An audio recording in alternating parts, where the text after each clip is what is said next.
Hi welcome to Shri Mallika's kitchen. ఈ ఛానల్ని ఆదరిస్తున్న ప్రతి ఒక్కరికి మా హృదయపూర్వక నమస్కారములు. ఈరోజు చాలా మంచి వంటతో మేము ముందుకు వచ్చాను.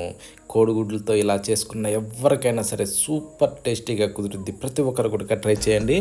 ఈ విధంగా చేసుకుంటే మాత్రం రైస్, రోటీ, బిర్యానీ దేనిలోకైనా సరే కాంబినేషన్ చాలా బాగుంటుంది. అందరూ ట్రై చేయండి. ముందుగా స్టవ్ ఆన్ చేసి ఒక బౌల్ పెట్టుకుందాం. బౌల్ పెట్టాక దాంట్లో కొన్ని నీళ్లు పోసుకుందాం. నీళ్ళు ఏంటంటే ఇప్పుడు మనం కోడిగుడ్లు ఉడకబెట్టడానికి ఎన్ని నీళ్ళు అవసరం అన్ని నీళ్లు పోసుకుందాం. నేనైతే ఇప్పుడు ఒక 4 కోడిగుడ్లు మాత్రమే వేస్తున్నాను. ఓకేనా. ఈ కోడిగుడ్లు మునగటానికి కరెక్ట్గా బరబ్బర్ ఉండే విధంగా నీళ్లు పోసుకోవాలి మనం. ఇప్పుడు దాంట్లో ఏంటంటే కళ్ళు ఉప్పు వేసుకుందాం, అంటే రాళ్ళ ఉప్పు. అది వేసిన తర్వాత కాస్త అలా అనేసి మూత పెట్టేసి దీన్ని ఒక 10 నిమిషాల సేపు అయితే ఉడకనివ్వాలి. చూడండి, కోడిగుడ్లు ఉడకడానికి ఫ్రీగా ఉండాలి నీళ్ళు. ఓకేనా. అంటే ప్లేస్ కూడా బాగా ఫ్రీగా ఉంటే కోడిగుడ్లు సూపర్గా ఉడుకుతాయి అన్నట్టు. ఇప్పుడు మనం వేసిన కోడిగుడ్లు ఎలా ఉడికాయో ఒకసారి చూద్దామా. చూడండి, పర్ఫెక్ట్గా ఉడికినాయి.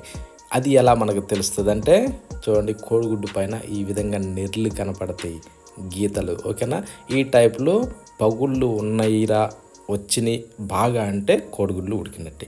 ఇప్పుడు స్టవ్ ఆఫ్ చేసి ఆ వేడి నీళ్ళు తీసేసి మళ్ళీ సన్నీళ్ళు పోసుకునేసి ఇప్పుడు పైన ఉన్న పొక్కులన్నీ తీసేసుకుందాం. ఆ వేడి నీళ్ళు కంపల్సరీ తీసేసి సన్నీళ్ళు పోసి కొంచెం చల్లారిన తర్వాతనే కోడిగుడ్లు పొక్కు తీసేసుకుందాం, లేకుంటే చేతులు కొంచెం బొబ్బలు అవుతాయి. ఓకేనా. అందు గురించని ముందే చెప్తున్నాను. కొత్త వాళ్ళు అయితేనేమో చూసి నేర్చుకుంటారని. ఓకేనా. పాత వాళ్ళకైతేనేమో అన్నీ తెలుసు కాబట్టి ఈ టైప్లో అన్ని పొక్కులు తీసిన తర్వాత ఆ కోడిగుడ్లన్నీ ఒక ప్లేట్లోకి వేసుకున్నాక ఈ విధంగా మధ్యలోకి లైట్గా ఘాటు పెట్టుకునేసి లోపల ఉన్న జనాన్ని బయటికి తీసేసుకుందాం. ఈ టైప్లో ఏంటంటే లోపల ఉన్న జన బయటికి తీసేసుకున్నాం అనుకో, అప్పుడు ఏంటంటే ఆ జన పక్కన పెట్టేసుకునేసి దాంతో తర్వాత ఏం చేయాలో అది చేసేద్దాం. ఇప్పుడైతే మీద ఉన్న ఈ తెల్లగుడ్డును మాత్రం ఒక్కొక్క భాగాన్ని 3 భాగాలుగా కట్ చేసుకుందాం. అంటే ఒక్క గుడ్డును వచ్చేసి 6 భాగాలుగా కట్ చేస్తే సరిపోతుంది, అంటే 6 ముక్కలుగా. ఓకేనా. ఆ టైప్లో మొత్తం కూడా కట్ చేసి పక్కన పెట్టేసుకుందాం. చూడండి, ఈ టైప్లో ఈ సైజులో వస్తే సరిపోతాయి అన్నట్టు. ఓకేనా. ఇప్పుడు దీన్ని పక్కన పెట్టేసుకునేసి ఇప్పుడు స్టవ్ ఆన్ చేసి ఒక ప్యాన్ పెట్టేద్దాం. ప్యాన్ పెట్టాక దాంట్లో కాస్త నూనె వేద్దాం. కొద్దిగా పసుపు, కొద్దిగా కారం, కొద్దిగా సాల్ట్, అవన్నీ కూడా 1/2 టీ స్పూన్ మందం సరిపోతాయి. ఓకేనా. ఈ 3 వేసిన తర్వాత మనం బాగా మిక్స్ చేసుకోవాలి. మంట మాత్రం మీడియం ఫ్లేమ్లో పెట్టుకోండి, హైలో పెట్టవద్దు. ఇప్పుడు మనం కట్ చేసి పెట్టుకున్న కోడిగుడ్లను అన్నిటిని కూడా దాంట్లో వేసేసి బాగా కలుపుతూ వేగనివ్వాలి. మంట మీడియం ఫ్లేమ్లో పెట్టుకుంటే కోడిగుడ్లు వేగటానికి బాగా ఈజీగా ఉంటుంది అన్నట్టు, మాడిపోకుండా. హైలో ఉంటే మాడిపోతాయి, అందుకోసమనే చెప్తున్నా. ఈ టైప్లో బాగా వేగిన తర్వాత ఇప్పుడు మనం ఏం చేద్దామంటే తీసి ఒక ప్లేట్లోకి వేసేసుకుందాం. చూడండి, ఈ కలర్ రావాలి. వేగేటప్పుడు ఒకసారి చూసుకోండి, ఈ కలర్ రావాలి. మాడు అంటూ కనపడకుండా, అంటే నలుపు కనపడకుండా ఉంటే బాగా సూపర్గా ఉంటాయి అన్నట్టు. ఓకేనా. ఇప్పుడు అన్నీ తీసిన తర్వాత ఒక 4 పచ్చిమిరపకాయలని మధ్యలో చీల్చి అదే నూనెలో వేసుకుంటే సరిపోతుంది, వేరే నూనె అవసరం లేదు. ఓకేనా. ఇప్పుడు మీదకించి కరివేపాకు వేసి తర్వాత ఎర్రగడ్డలు అంటే ఆనియన్స్ని చిన్న ముక్కలుగా కట్ చేసి వేసుకుందాం. నేనైతే ఒక 3 పెద్ద సైజు ఆనియన్స్ తీసుకున్నాను.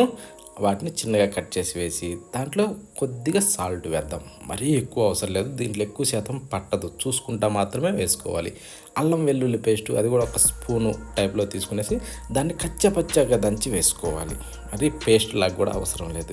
ఇప్పుడు దాన్ని మిక్స్ చేస్తూ బాగా మంచి కలర్ వచ్చే విధంగా వేగనివ్వాలి. ఈ టైప్లో బాగా వేగిన తర్వాత ఇప్పుడు మనం ఒక్క పచ్చి కోడిగుడ్డుని కొట్టి దాంట్లో పోసేసుకుందాం. పోసిన తర్వాత అది పొక్కులు పడకుండా చూసుకోవాలి. ఓకేనా. కొట్టి పోసిన తర్వాత ఈ టైప్లో లోపల ఉన్న ఎర్రగడ్డలు మొత్తానికి కూడా ఈ కోడిగుడ్డు వచ్చే విధంగా పలచగా అలా అనేసుకుంటూ కొద్దిగా ఆరే కొద్దీ మనం మిక్స్ చేసుకోవాలి. అప్పుడేమవుద్దంటే ప్రతి ఒక్క ఎర్రగడ్డ పొలుక్కు కూడా ఇదంతా బాగా కోడిగుడ్డు పట్టి ప్రతిదీ కూడా తింటుంటే సూపర్ టేస్ట్ వస్తుంది అన్నట్టు. ఈ ఆనియన్ పీసెస్ ఏవైతే ఉన్నాయో వాటన్నింటికి కూడా కోడిగుడ్డు బట్టి సూపర్ రుచి వస్తుంది. ఆ తర్వాత ఇప్పుడు స్పైసీ ఎంత అవసరమో అంత కారాన్ని వేసుకుందాం. నేను ఒక స్పూన్ కారము, సగం స్పూను ధనియాల పొడి, సగం స్పూను గరం మసాలా, సగం స్పూన్ వచ్చేసి మిరియాల పొడి, బ్లాక్ పెప్పర్ వేసేసి బాగా కలుపుకోవాలి. ఇప్పుడు మనం మంట మాత్రం మీడియం ఫ్లేమ్లో పెట్టుకోండి. ఈ రెసిపీకి మాత్రం ఎక్కువ శాతం హైలో పెట్టే అవసరమే లేదు. ఇప్పుడు దాన్ని ఒక 2-3 నిమిషాలు బాగా వేగనిచ్చి ఆ తర్వాత ఫ్రై చేసి పెట్టుకున్న కోడిగుడ్డు ముక్కలన్నింటిని కూడా దాంట్లో వేసుకోవాలి. లోపల ఉన్న జనను మాత్రం ఇప్పుడే వేయకూడదు, ఓకేనా. ఈ ముక్కలు మాత్రం వేసిన తర్వాత బాగా కలుపుకుంటూ దీన్ని ఒక 3-4 నిమిషాల సేపు బాగా వేగనివ్వాలి. మంట మీడియం ఫ్లేమ్లో మాత్రమే పెట్టుకోవాలి, హైలో వద్దు, ఓకేనా. ఇప్పుడు మీదకించి కొద్దిగా కొత్తిమీరని అలా చల్లుకునేసి ఆ తర్వాత ఇప్పుడు జన పీసెస్ ఏ అయితే ఉన్నాయో ఇందాక మనం పక్కన పెట్టిన జన పీసెస్ మొత్తాన్ని కూడా అందులో వేసేసుకుందాం. వేసుకునేసి లైట్గా అలా జన చెదిరిపోకుండా, ఓకేనా, జన చెదిరిపోకుండా లైట్గా అలా కలుపుకుంటూ ఇంకా స్టవ్ ఆఫ్ చేసుకోవాలి. ఇది ఎక్కువసేపు ఉడికే అవసరం ఉండదు అన్నట్టు. ఇప్పుడు స్టవ్ ఆఫ్ చేసి ఒకసారి చూసుకోండి ఎలా ఉందని. కానీ ఈ టైప్లో చేసుకున్న ప్రతి ఒక్కరు కూడా నెంబర్ 1గా కుదురుతుంది, సూపర్ టేస్టీగా ఉంటుంది.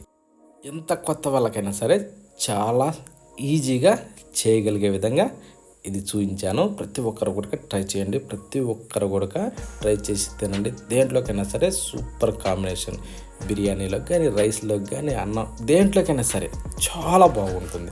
ప్రతి ఒక్కరు కూడా ట్రై చేయండి.